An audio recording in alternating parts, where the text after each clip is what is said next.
you one thing, if a little green man pops out of me, I'm shooting first and asking questions later. You are on the verge of destroying the entire universe. Welcome to the Strange Podcast with Sam and Logan. If you enjoy the show, please go to iTunes, Stitcher, Google Play, or wherever you're listening, and please give us a good rating. If you want to share a story or have ideas for a future episode, you're welcome to visit us at www.thestrangepodcast.com. We look forward to hearing from you. Welcome to The Strange Podcast. This is episode 34, and I'm Logan Marks. And I'm Sam Baxter. Today is June 14th, 2018. Well, we had a week off. Yeah, we took a week off, and it was kind of a surprise. Should we share the surprise? So much of a surprise. No, it wasn't a surprise at all. Well, my mom was in the hospital, and she had a condition where she was getting fluid in her lungs, basically, and her heart was getting enlarged. Oh, that's no good. So she was doing really bad for a little bit, so they took her to the hospital, and I had to stay there for a couple nights just to make sure she was doing okay. Sure. And they just kind of drained her got the fluids out of her lungs, and they got her on medication, so she's doing a lot better now. That's good. I'm glad. We don't need any more problems in the families. No. We got enough. So she's home and she's just taking it easy. Yeah, she just retired too, so she's Oh, she did. Yeah, congratulations to her. Yeah, I know. I wish I could do that. Shit, I know. We still got some years, don't we? Yep. All right. Well, what's she gonna do? Is she gonna cruise the world? She's probably gonna sit in her couch and play Candy Crush for. All right. Well, hey, retirement's for different things for everybody, right? Hey, yeah. All right. That's probably what I would do when I retired. I don't like Candy Crush. I wouldn't do that. I wouldn't be the game I played, but no. But I'd play some fucking games. Hell yeah. Probably catch up on some shitty shows that I've been putting off. So you been watching anything good lately? I've been watching. Lately, I've just been watching the comedians in cars getting coffee. Oh, that Jerry Seinfeld show, right? Yeah, the Jerry Seinfeld one. It's pretty good. There's a lot of it depends on who's on there. Yeah, you don't like everybody. If there's a comedian you don't like that's on there, I'm sure you're not gonna really care. But when they had Larry David on, I thought that was pretty funny. Oh yeah, I love Larry David. They had Michael Richards on there, and that one actually was one of my favorite episodes because. Oh, with Michael Richards after all that whole hoopla. That was a long time ago, but it was pretty funny because he was like, there's one part where he like, Sugar Ray Leonard lives at this house, and they're like, oh yeah, and he's like, yeah, let's stop at this house, and they go to the house, and Sugar Ray Leonard didn't live there. Oh shit. He got it wrong? I think he was fucking with Jerry. Oh, okay. When he did it. Oh, shit. They go to the door, and the ladies there was like, no, he doesn't live here. Oh, like, shit. Oh, Sugar Ray. Yeah. It was pretty funny. Yeah, I saw that episode a couple years ago. I don't really remember it too well, but yeah, he's pretty remorseful. I feel bad for the guy. Well, I mean, he was such a big character. It was funny. He was great. He played it well. He was goofy and just dumb and just confident. And he had that look. He had that look about him. Yeah, it was a good character. It was a good show. For those who are not too young to remember that was a good show. That was a good show on comedians in cars getting coffee. I think I saw the one with like Chris Rock, and that was a pretty decent one. Yeah, a few guys. I think Ricky Gervais. I saw him on there. Jerry was scaring him with his shitty driving. Oh yeah, the car was really old. And he thought it was gonna fall apart. You know what? The cars break down a lot more than I thought they would. Oh, they do? Yeah, I think there's like three or four episodes where the cars like break down in the middle. Oh dang! I don't think I've ever seen an episode where it broke down. Yeah, it was like I think when you get to the second season, they get more cars that break down. Like they had a DeLorean. Oh shit! And it broke down like 5 minutes into the show, and it broke down, so they had to like take a different car. Oh, they had to get an Uber. That's too bad. That car is so dependable. Oh man, I've always wanted one though. There used to be one that drove around town here. Oh, was there? Yeah. Did you know the person at all? I didn't know him, but like every time I saw it, I always wanted to like see where he lived, so I can ask him where he got it. Yeah. But he drove around town because I'd always see him like at Safeway or driving down the road. I'm like, oh shit, there's Marty McFly. Marty McFly. Old Doc's going to his house. I thought that car was cool back then, but I'm not really into those anymore. But they are unique. I'll give them that. Yeah, I just like it because I remember I really like Back to the Future. Yeah, it was a good movie. It was a good movie. It was good entertainment back to the Future. The first one was good. I'm in the minority though. I liked the second. I didn't like the third. Everyone seems to have the reverse effect. Everyone likes the third, hates the second. I pretty much liked all of them. They were all, I think, decent movies for me. Did you? I think we talked about this a few weeks ago, but that Cobra Kai. Have you got to watch that at all? No, I don't know. I just don't really find it that interesting. Oh, I got you. Okay. Yeah, I've been hearing that it's been pretty good. People at work are like, "Yeah, you got to watch this." I'm like, "No, I'm not gonna fucking pay for YouTube Red." So, I think like the first 2 episodes, like we talked about, are on YouTube for free. They try to entice you with it. I was just wondering. I just heard that the old sensei, he's supposed to be in the next season. Oh, is that right? Yeah. Because usually they give you like a month free of YouTube Red. Oh, do they? I don't know. Yeah. They probably do. I know every time I get on there, they're like, try YouTube Red. Yeah, they do. That's true. For free. That's true. I just usually click no right away, and I don't even read it. You just got to remember to cancel it because it's one of those things where they'll just keep charging you. Fuck yeah, they will. I know. We have so much automation in place, with coders and all these things like plan programs. I mean, they can always bill you like right on the dot, but they can never set it up to where it'll cancel after a month, And they make it like all hard. You have to go to like 7 different websites. God, man, you got to call these people and tell them your blood count and your sperm count. Yeah, and for some reason, you got to go through all these hoops just to cancel. Yeah.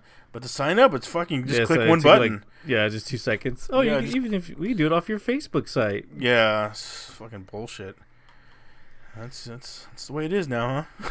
Yeah. So how's things at work? Anything good going on? Well, I don't know if I should say this, but it's kind of a weird thing. Weird thing? But I was walking down the aisle and I found a cock ring on the floor of the store. Wait! Don't you work in a church? No. That would make it even funnier. There was a cock ring sitting in one of the aisles, and I'm like, "What the hell is this?" Yeah. And then so I thought, because it was by like the dog toys that we have. Mm-hmm. So I thought it was a dog toy, and I'm like, maybe it's a dog toy, and I was like, so I called one of the other guys up just to see, because I was like 90% sure it was a fucking cock ring. Yeah. Because it was one of those like jelly ones that had like the stubbles on top and like a little vibrator thing on it. And I called him over and I was like, "Hey, why don't you come over and I need you to take a look at something." And so he comes down there and I was like, "What is that?" And he's like looking at it and I was like, "Holy shit, is that a cock ring?" Like, no. Like, you tell me. I called you over because you seem like the kind of person to use one. Yeah. He was like, "Holy shit, I've never used one, but I'm pretty sure that's one." And I was like, pick it up. Pick it up and throw it away because I'm gonna touch it. So what happened with the cock ring? Did anyone pick it up? They just picked it up, threw it away. But I finally talked to him. He like pulled out like some of these. We have those extended pincher things. Oh, gotcha. That's awesome. He tossed it away. They were like telling everybody. Everyone was like, sorry, had a big laugh over it. Yeah. But man, how the fuck do you? How do you get that left out there? Like, I don't know, man. What if you carry it in your pocket? You're gonna go visit your chick later, right? You're gonna visit your lady. Some lady's purse. It was in some lady's purse. Yeah, I know. She's all waiting for a good time. I know. Yeah, I don't know. I used to work with a guy one time, like long time ago, and James was his name, and James was like, "Hey." I'm like, "Oh, what's up, man?" He goes, "Hey, me and my woman, I ordered a cock ring online." I was like, "All right, man. Is this a big secret or something?" He's like, "Hey, I don't want a lot of people to know." I'm like, "All right, that's cool." Why is he telling you that? I don't know, man. Because it didn't. Yeah, you have a face that looks like it's just a trusting face. I know. Yeah. You look like someone who would want to know that I bought a cock ring.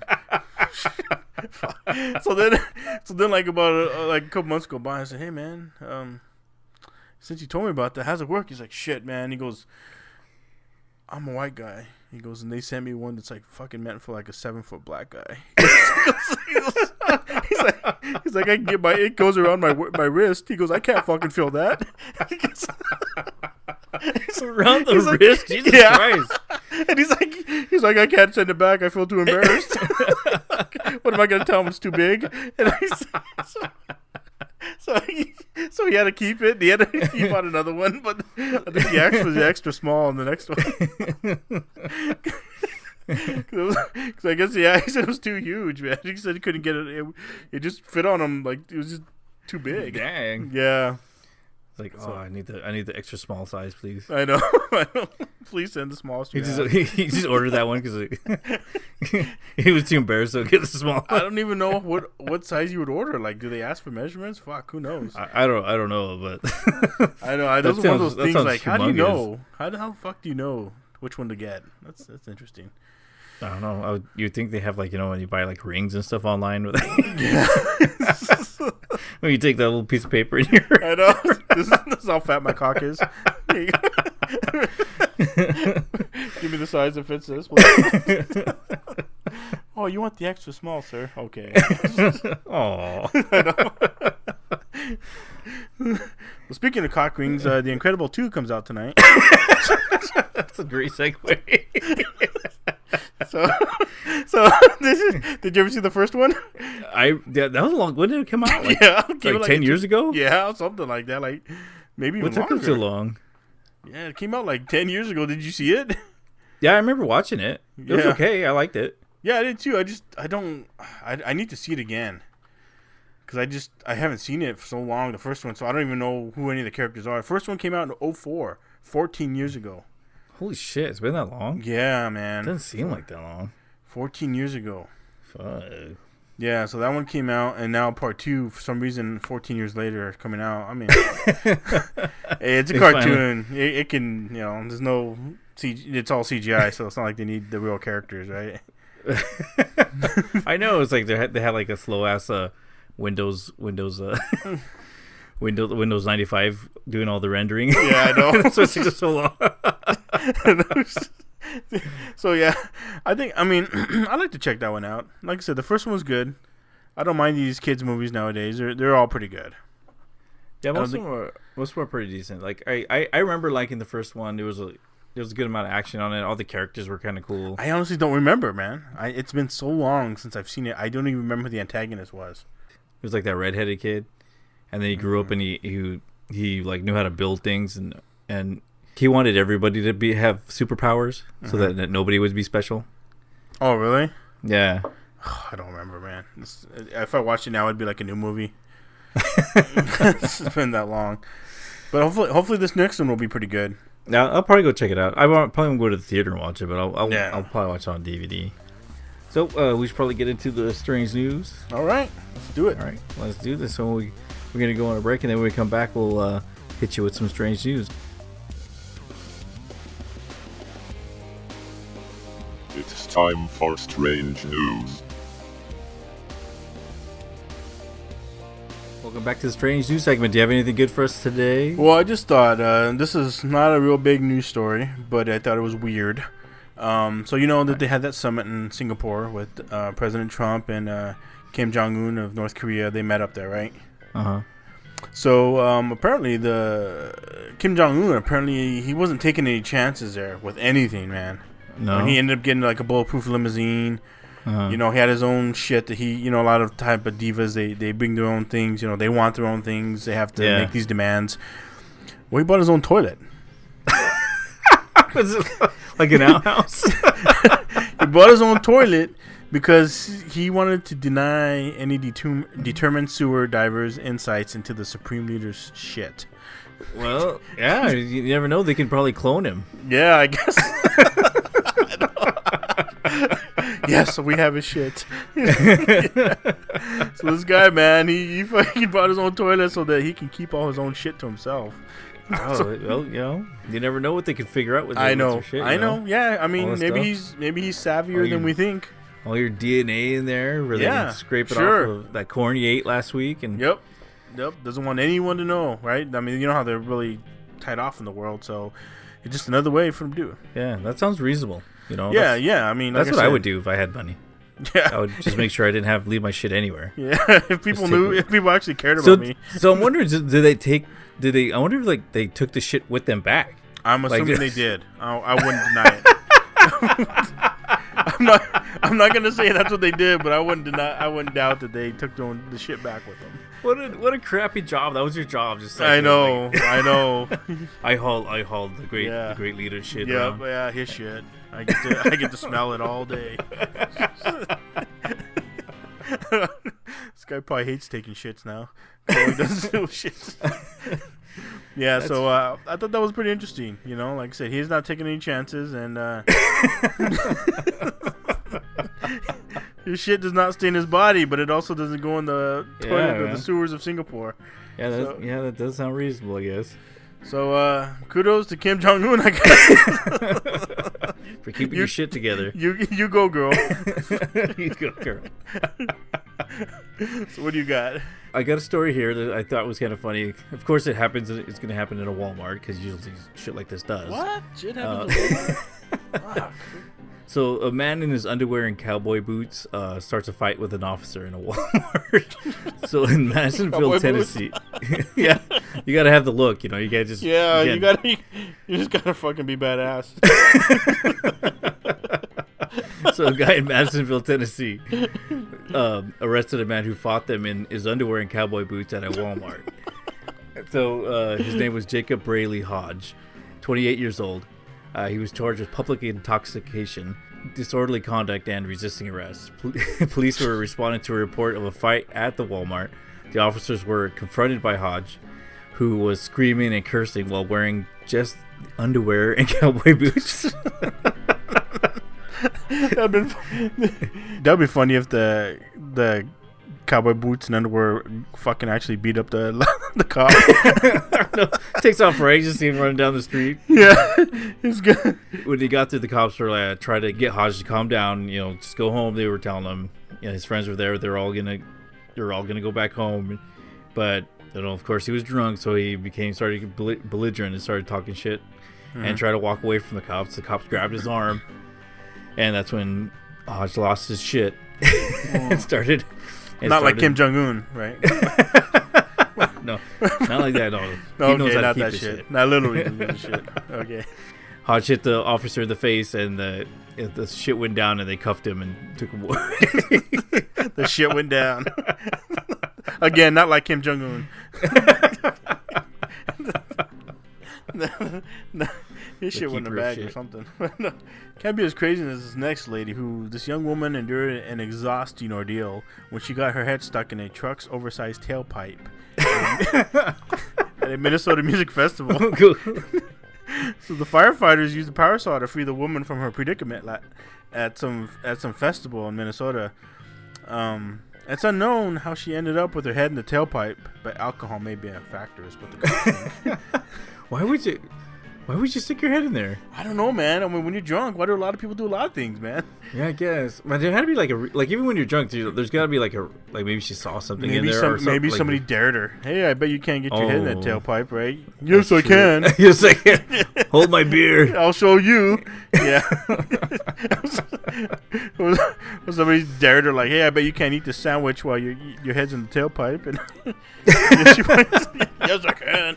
Well, that tailpipe must have been pretty big then. Yeah, man. You fit your whole head in there? A truck's oversized tailpipe. It must have been a bigger one, and somebody must have said, hey, I bet you can't do it. Somehow this dumb bitch took the bait and went and did it. So, but she was cited for underage drinking, and she was escorted out of the festival.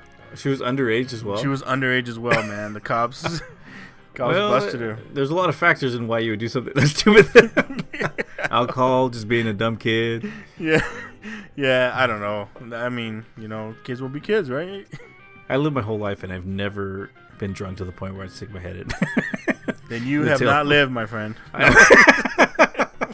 You have not lived until you're on fucking high on angel dust and you're fucking drunk. Not living the vida loca. Yeah. So, yeah, man. I mean, some people just get totally shit faced, and obviously this woman was. So, what do you got? Well, you're gonna be a little bit disappointed. The world record orgy attempt fails short in Las Vegas. Fuck. You know, that's what I was hoping for them to beat the record, but they couldn't do it this year. I always like hearing a good orgy successful story. Damn it! You just fucked up my Thursday.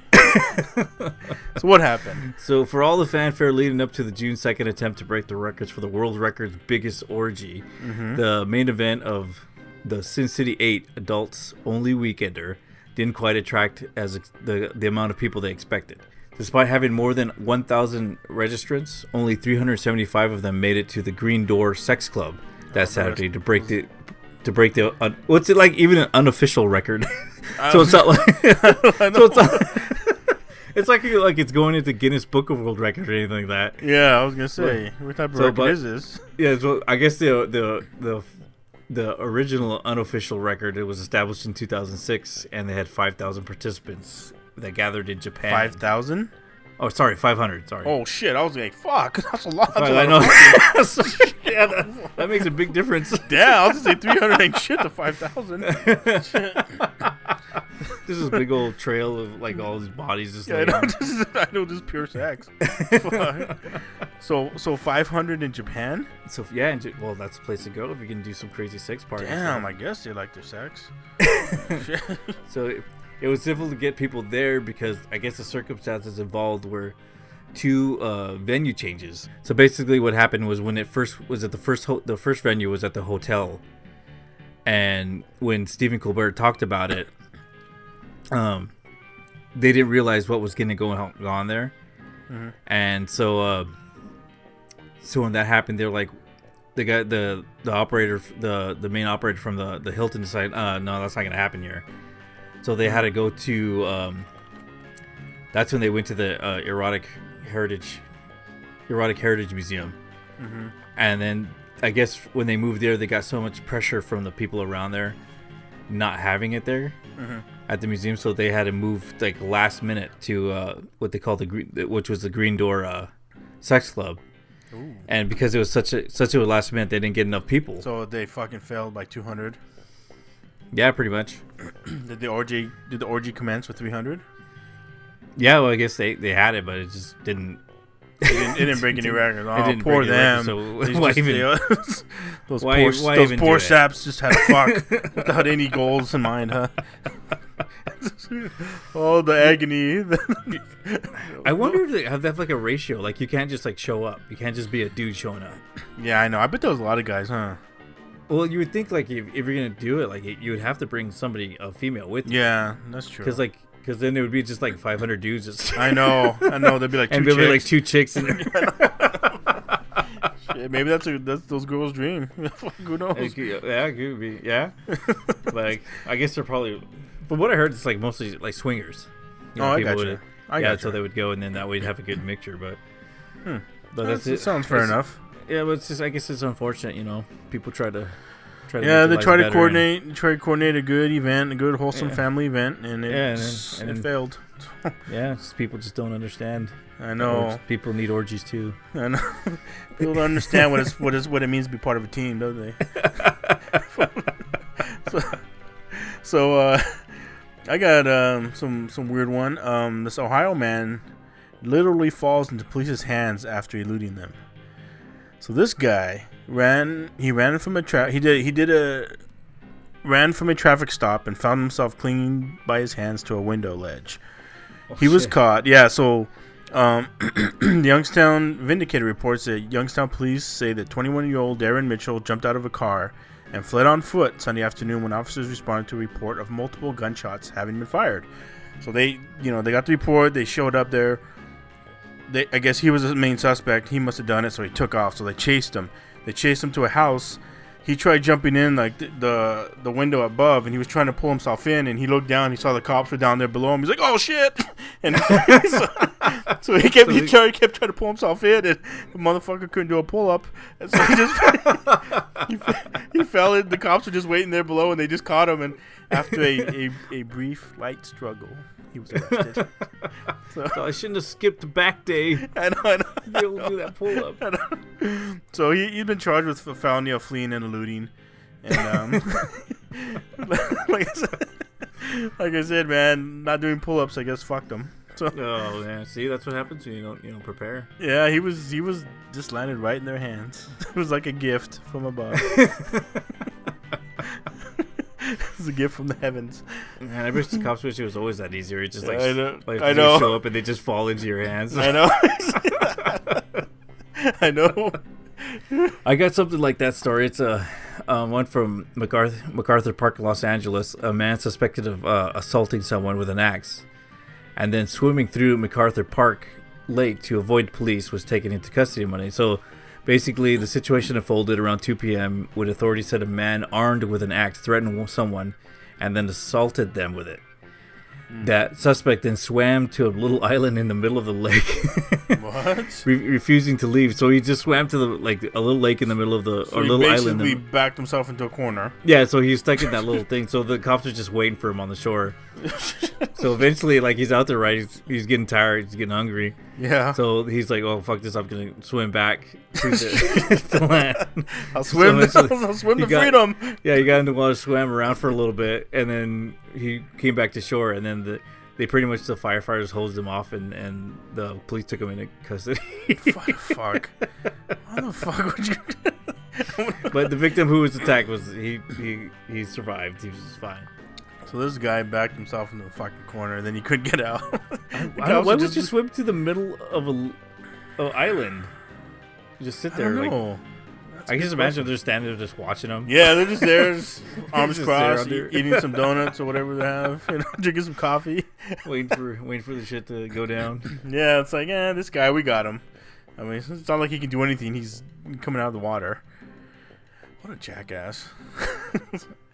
Well, I guess that's another story where the cops had it easy. Yeah. One fell into the arms, one swam to him. Yeah, that's not bad. I got one last quick one where in Florida segment. All right. Roofers tear off the wrong roof house in Florida. So family woke up, in the morning, and they could hear sounds on the rooftop of the roof being torn apart. Like, what the fuck?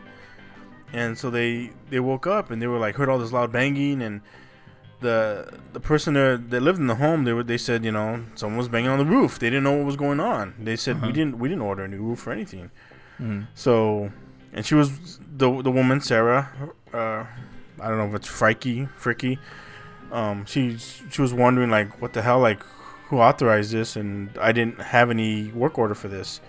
So basically, she went out there and she saw that the roofers were up there fucking tearing her roof apart. They had been tearing almost all of it off, and she confronted them, and she gave them her address, and they're like, "Oh shit, we put the wrong address into our GPS.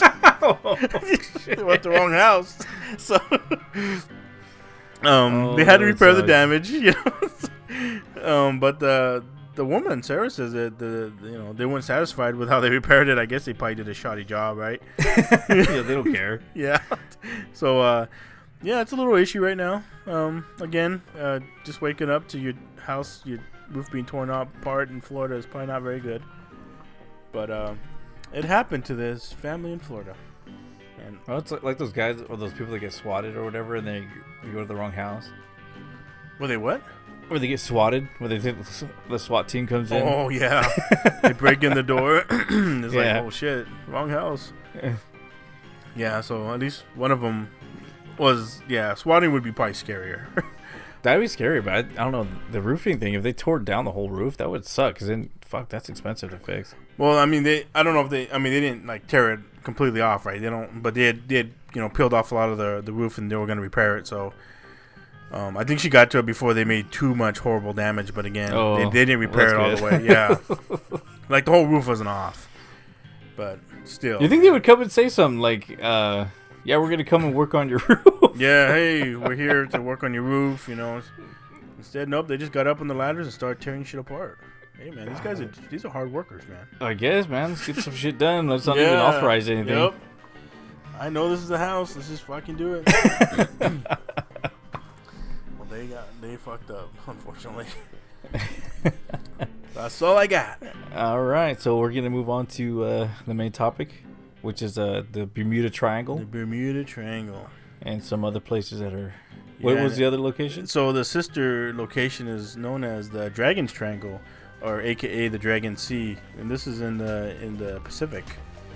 So Asia Pacific area. So I'll talk about both those. All right, we'll hear about that when we get back. So we'll see you in a little bit.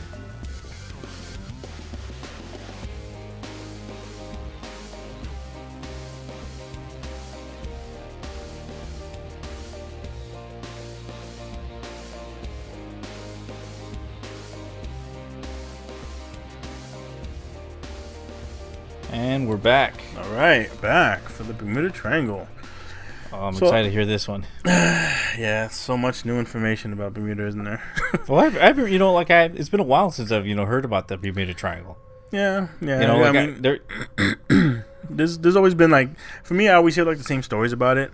Mm-hmm. So like everyone's pretty knows about Flight 19. Those the crew members that for the U.S. Navy that went down. Remember that 1945. Yeah. So that's the most famous one, right?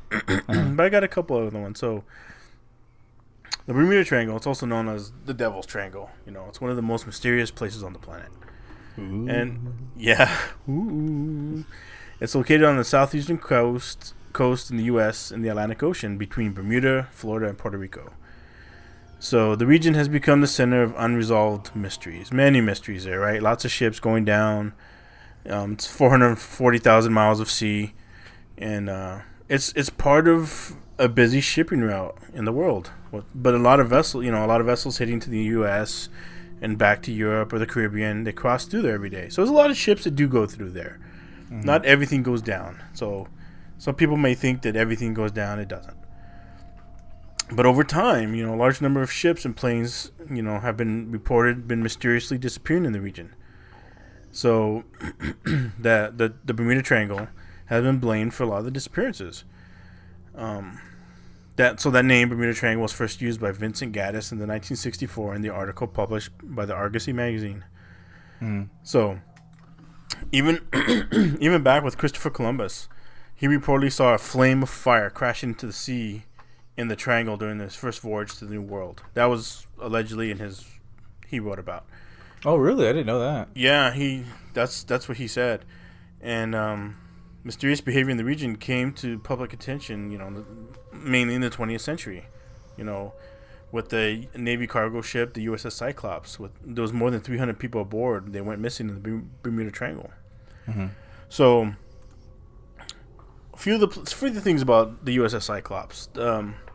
This was like one of the Navy's biggest fuel ships. And it's like the largest loss of life in the history of the U.S. Navy in one single incident. Mm-hmm. So, I mean, I'm not saying more than Pearl Harbor and stuff. I'm just saying like, a non-war type thing. Okay. So, in March 1918, this massive ship set out to sail from Brazil to Baltimore through the Bermuda region carrying 10,800 tons of manganese ore. And there was about 309 crew members on board. So it was a pretty good day. They set off, I guess. And the first and only message sent by the ship indicated no sort of troubles. Everything was cool. Mm. But the ship was never heard from again. And so an entire search of the area was put into action, but nothing was ever found. There was no remains of the ship or any crew members aboard that were ever found. The captain of this USS Cyclops never sent a distress signal, and no one aboard responded to radio calls from other vessels in the vicinity. So naval investigators, they didn't find a definite cause for the disappearance, but there was a number of theories suggesting a lot of various reasons. But due to its disappearance, has been part of the list of 100 or more ships and planes that have vanished under strange circumstances in the Bermuda Triangle. So it's just another mystery, right? A big big cargo ship, lots of people. What happened? And if you read a lot of stories, there's always been a lot of like ships or boats that like people went on them. When they come back, there's nothing there. The people are gone, and it turns into a big mystery. Another one like that was Carol A. Deering, which was a 5-masted commercial schooner, and this is like one of the biggest maritime mysteries in the 20th century because it was completely abandoned. So on January 31st, 1921, the Carol A. Deering was found hard aground on the treacherous rocks of the Hatteras Diamond Shoals in North Carolina. So there was a lot of speculation that the vessel was like involved in like some illegal practices, like transporting alcohol or something, back then. Yeah. But the investigative team that was from Barbados reached the vessel after a few days, and they just found a deserted ship with all the crew members missing, along with the crew's personal belongings, ships, navigational equipment, logbooks, life rafts, and among other various things. So all that stuff was missing. So as this disappeared, like a lot of other ships, it just helped, flame the fires of the mystery. There was suggested there was as many as like 9 vessels disappearing around that time from the same region, and none of which were ever heard from again. So one other one that I was going to talk about was called the Witchcraft. So this one, in December 22nd, 1967, a cabin cruiser named the Witchcraft. This one left Miami with Captain Dan Barak and his friend Father Patrick Horgan. The two gentlemen were on this 23-foot luxury yacht, and they were going to enjoy, just sail around there and check out the Miami's Christmas lights, So they got about a mile offshore. The Coast Guard received a call from the captain stating that his ship had hit something, but there was no substantial damage. So he was saying, "Hey, can we get a tow?" So the Coast Guard went off to go get them, and they got there in about 19 minutes, but there was nobody on board. So the area indicating the location of the ship was completely deserted, with no signs of any ship having been stranded or even present there previously. The most intriguing thing about the story was that the cruiser was virtually unsinkable, and there was lots of like devices to like life jackets, lifeboats, flares, all that stuff. That if you're ever in trouble, you can get on that, or you could use that to try and survive. That boat had lots. It was stocked up on that stuff, and none of it was gone. It was still on boat. None of it had been dispersed or used in any way or capacity. So the Coast Guard searched hundreds of miles around the ocean for the next few days, but they didn't find the people. So nothing from there has been found from this day. It's just gone. People gone. So Bermuda Triangle, we know that there's been a lot of ships and planes that have disappeared, and I'm not going to go into too much into this, because I've also heard about people using the Bermuda Triangle, like the clouds. People have used those as gateways to other dimensions and stuff. Yeah, so I'd have to, that's a whole nother story. that's in the air, but that's a whole nother story where like I said, there's been a pilot who said he's been to another dimension. Clouds looking weird. There's been, and I'll touch a little bit more about the clouds in a bit, but I also want to talk about the sister of the Bermuda Triangle, and this is not one that I really knew anything about. This one's called the Dragon's Triangle, or also called the Dragon Sea. So this is an Asia area. So, like I just talked about the Bermuda Triangle, that tops the list of mysterious places on the planet, right? Because lots of weird things have happened there. But the Devil's Sea, also known as the Devil's Triangle, is it's like a sailor's nightmare, in the Asia Pacific area. So this is by the Japanese coast in the Pacific Ocean. It's basically one of 12 viral vortices located around the Earth. So a viral vortice is one of the areas where the pull of the planet's electromagnetic wave is stronger than anywhere else. It's one of the places. So it extends between Japan and the islands of Bonin and part of the Philippine Sea. So there's no clear cut triangle like there is for the Bermuda Triangle. You knew the 3 places, but this is basically around that area. It lies around 100 kilometers around south of Tokyo. But like I said, there's no exact location, and the 3 points can be kind of disputed, but it's this general area. So it's basically the Pacific Bermuda Triangle. It's precisely opposite of the Bermuda Triangle, and it has a lot of paranormal phenomena. So it's got an infamous reputation, and they have existed for, I guess, centuries there. That if you want to look back at some of the records, there's been like centuries back about it. There's been a lot of unexplained incidences of vanishing of ships. So according to the legends, the waters of the triangle are notorious for making even the strongest vessels disappear, along with the crew on board. So here's a couple of stories that I hadn't heard of, or a little bit that I hadn't known about. So it is said that the conqueror Kublai Khan, which was the 5th great Khan of the Mongol Empire and the grandson of Genghis Khan, he tried to invade Japan in 1274 and 1281 AD. But on both attempts, he failed to invade the country because his vessels of 40,000 members above the triangle, reportedly, they went down. So the Kublai Khan and his army, they abandoned the plan to invade Japan. And the Japanese believed that it was God who had sent the typhoons to save them from the enemies. So, this kind of helped build the legend of this area, right? And archaeologists have found remains of the Mongol fleets, under the water, so that they are down there. But back then they don't know anything about that, right? They just like, fuck this, we're out of here. This must not be meant to be. So, another story is about a mysterious lady. This is like a lot of the lore there. Some of the lore of the mysterious lady in a vessel in the Devil's Sea in the early 1800s. It said that the vessel resembled the traditional Japanese equipment for burning incense. But however, the destination and identity of the vessel still remain as a mystery. So people saw this like floating around there, but nobody was ever able to get to it or to see what it was. They just could kind of see that, but it was like it added to the mystery. Like, what the fuck is out there? This is like some woman, floating around. So later in the century, like in the 1940s and 50s, like a number of fishing vessels and other like 5 military vessels disappeared in the sea in the area that lies between Miyake Island and Iwo Jima. So Japan sent a recent ship named the Kaiumaru No. 5 in 1952 to investigate about the missing vessel. And that went down. That disappeared without a trace as well.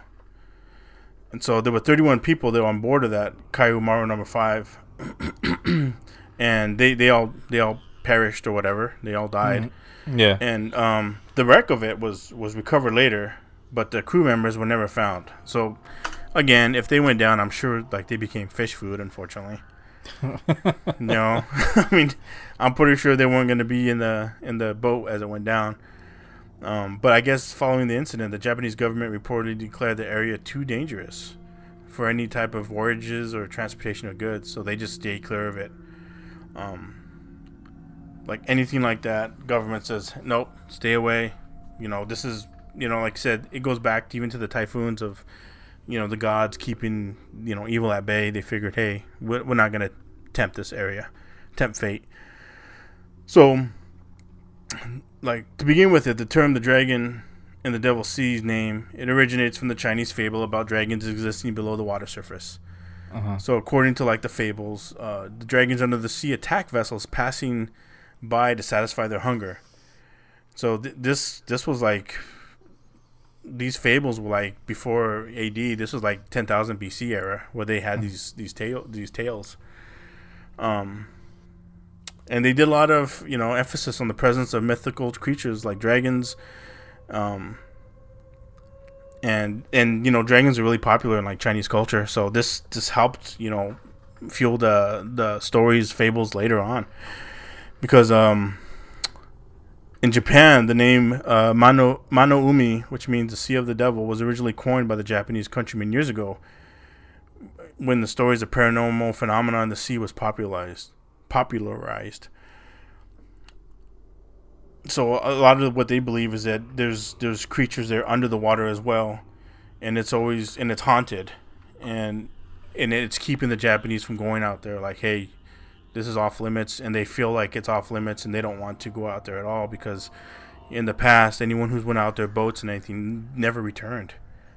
So it's hey, if you're a fisherman, are you gonna go out there? Fuck no.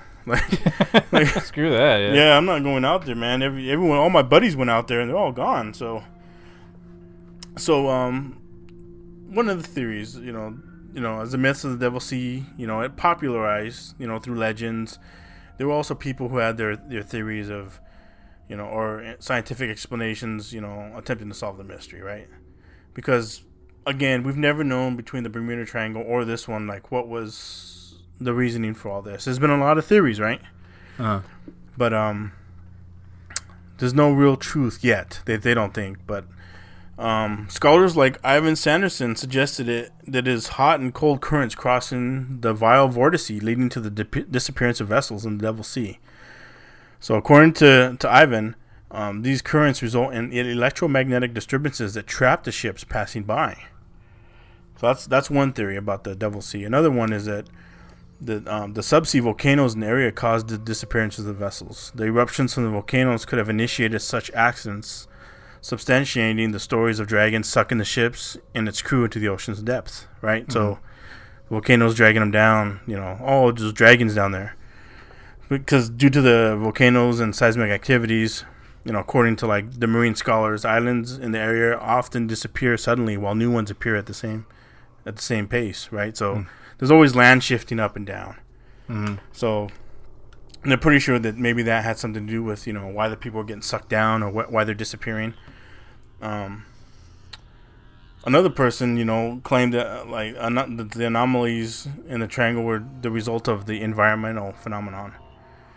So there's been researchers who argue that the area has the presence of methane hydrates on the seabed. So when the methane gas or methane climates explode, bubbles will be formed on the water surface as an ice-like deposits separate from the bottom of the ocean at the time of the explosion. So these can interrupt buoyancy and destroy a vessel even without leaving a trace. And I've heard about that in the Bermuda Triangle as well. Methane coming up, the bubbles hit the ship and just sink it, right? Mm-hmm. I don't know if you've ever heard of that. But that's also... Yeah, I've never heard of like that happening to a ship. I'm not really... don't know much about like sailing or anything like that. Yeah, neither do I. I mean, I've just heard about stuff like that.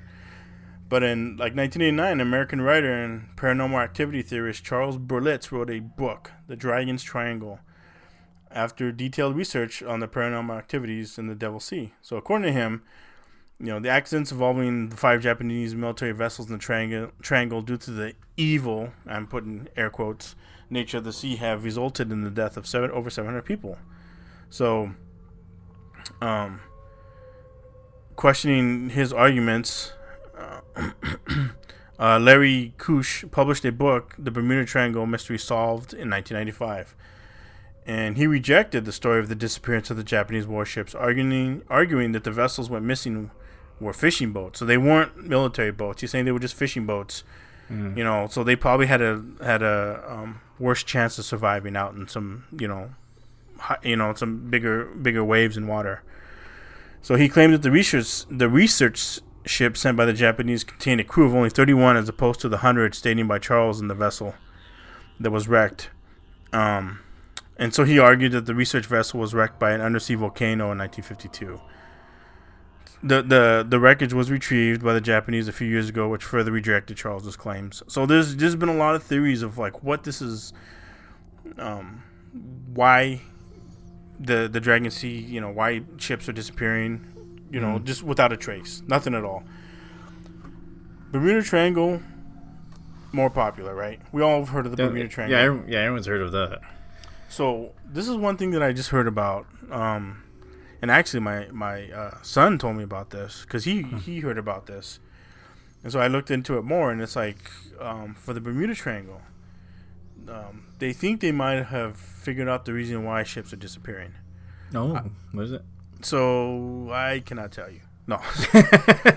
It's top secret. If I tell time's you, up. I have to Time's kill up. you. It's good. But time for bedtime. Right. So a team of scientists they analyze satellite weather images. And they noticed an unusual hexagonal clouds on them. So they theorized that these clouds might act like as air bombs. So they believe that that they're cause of the deadly blast to which the winds can exceed 170 miles an hour. Oh shit. Yeah, so these basically hurricane force winds can literally blow up the air and generate waves of more than 45 feet in length. So you got 170 mile per hour winds and 45 high waves. So ships can't survive a storm like that. An aircraft, can't withstand 170 mile per hour winds. So since the clouds don't typically form straight edges, the Bermuda Triangle is an exception to this rule. And there's a lot of research being done, I guess, right now regarding this theory. And they're trying to figure out the reason why these air bombs and these anomaly air bombs are occurring. Mm. But they've seen that on their radar, and so they think that's what's causing That's What's so that? That's like their prime suspect of what's causing all the the all ships the just missing disappearing. ships and missing planes and stuff. Yeah, because I mean, the ship could just be a nice day, and they're just traveling through. Then all of a sudden, like a rogue wave comes, right? And it just takes them by surprise. They don't have a chance to, hey, mayday, mayday, anything like that. That would something like that would explain a lot. Just having these like all of a sudden weather changes and appear out of nowhere. Yeah, and for some reason it's happening there. It's happening oddly like there, where it's like it's just bursting right in the air there, and it's just causing like the big waves. It's like I said, an air bomb, and it's just pushing out, and like the waves just are so high, and it'll just destroy any ship and any plane there. Those winds will just tear it down, tear it apart. No chance to do anything. I don't even know if they can. Again, I'm not a pilot or anything. I don't know if they can sense that coming. I don't know, but that would be that'd be a fucking shock if you're just flying and everything seems perfectly normal, and all of a sudden these winds come that are just tear your plane apart. That'd be horrible.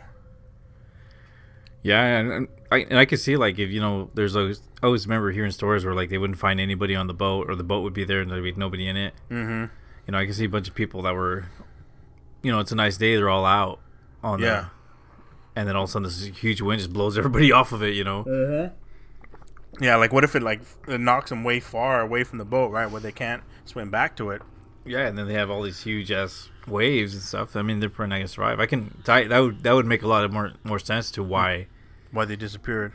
Yeah, why they disappeared. I mean, maybe the boat goes flips over, flips on its upside down, and then flips back over, right? So maybe that's when the Coast Guard, they find the ship there by itself. The people were thrown off way maybe like a mile away, maybe. I mean, those are big winds. Big winds, big waves. Yeah. I mean, there's no way to survive that. I mean, I totally respect the ocean, man. I mean, I'm not a big fan of it. Things like that honestly scared me. Rogue waves and stuff like that. Shit. What are you gonna do?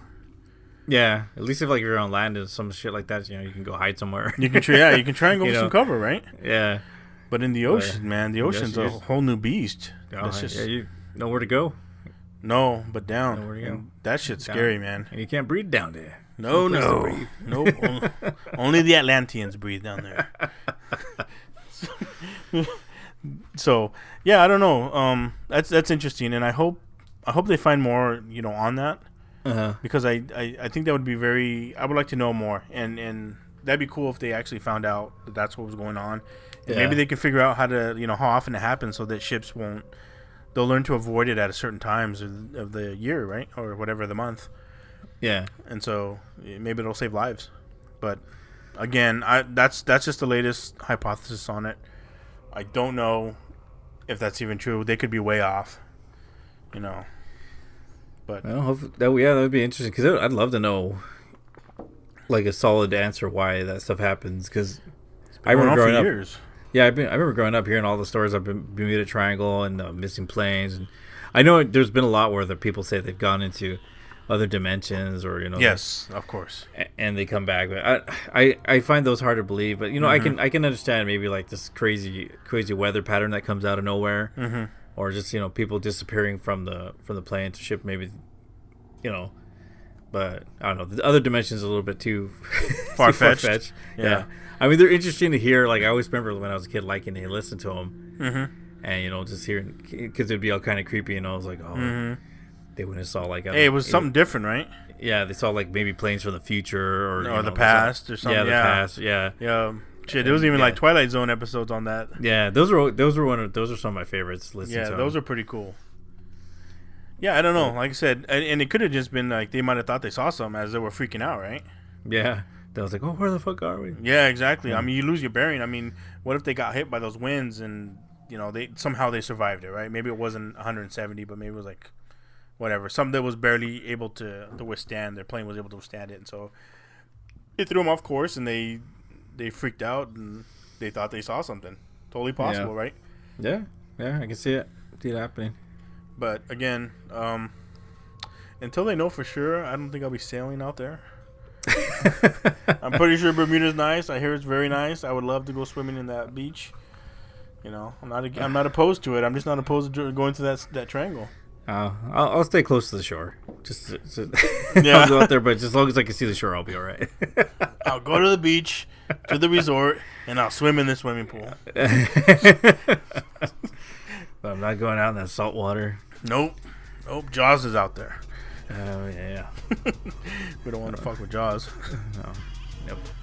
All right, so we're coming to the end of the show, so we're gonna take off, and we'll see you guys next week. So have a good morning, evening, or night, and we'll see you then. Yeah. Sorry again last week, but we're back. Yay! All right. Bye-bye. Bye. Stay strange, everybody. If you enjoy the show, please go to iTunes, Stitcher, Google Play, or wherever you're listening, and please give us a good rating. If you want to share a story or have ideas for a future episode, you're welcome to visit us at www.thestrangepodcast.com. We look forward to hearing from you.